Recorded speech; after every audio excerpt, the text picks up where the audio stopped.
mynews.studio. Cape, Froward's forests, whales, and ancient peatlands are about to become Chile's new edge-of-the-world national park. But what does it actually mean when one of the last untouched wilderness areas gets a second chance? Today's date is February 2nd, 2026. Ellie, did you see the scale of this new Cape Froward National Park? It covers over 150,000 hectares. That's roughly the size of Grand Teton. So, this isn't just about dramatic views. It's a real global biodiversity hotspot. It really is a turning point. Cape Froward sits right at the tip of South America, where the Subantarctic forests meet the Strait of Magellan.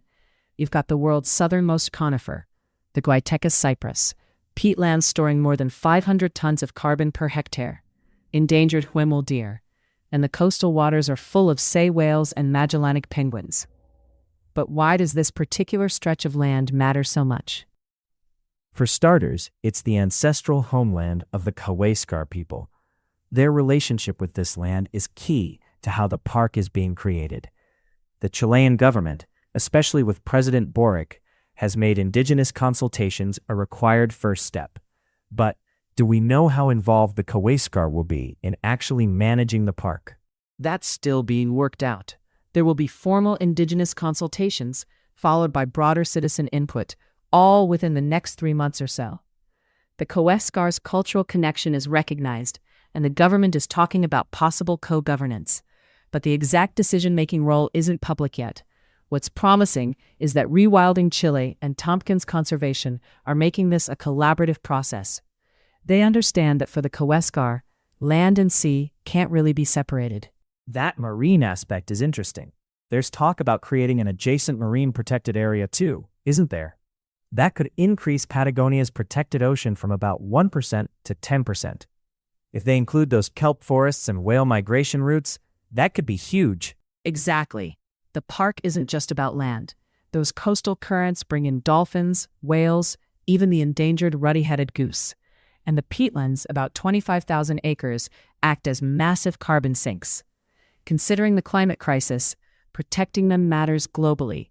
But I wonder, how do you even start managing and restoring such a remote and vast place?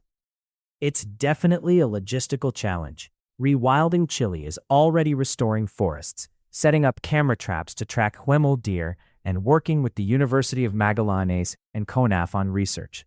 They're also starting to hire marine conservation staff.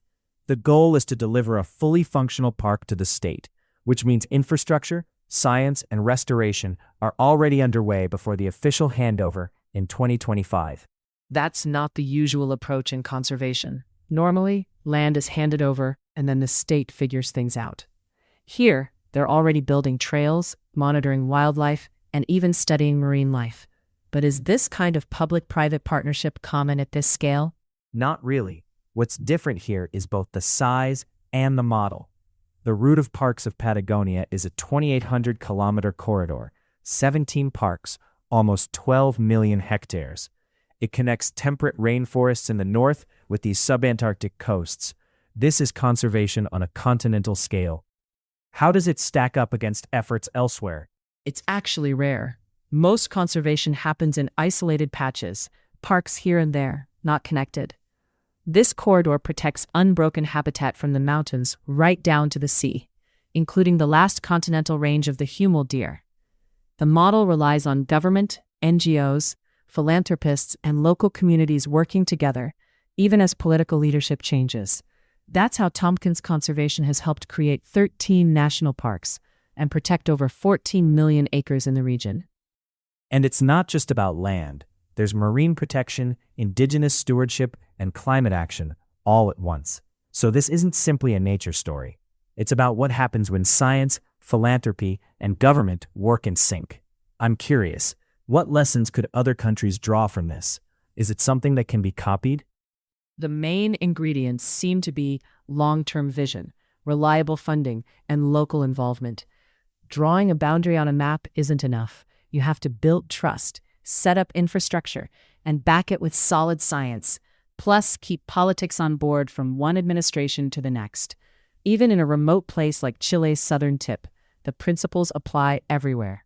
So if we pull it all together, Cape Froward National Park is set to protect a unique wilderness, bring indigenous voices to the center, and show what global-scale rewilding can look like right when it matters most.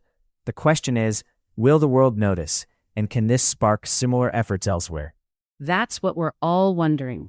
Even at the world's edge, this project shows there's hope if people work together. Thanks for joining us today as we looked at what could be Earth's next big conservation frontier. Thanks for listening. This episode was brought to you by mynews.studio. Try it now for free.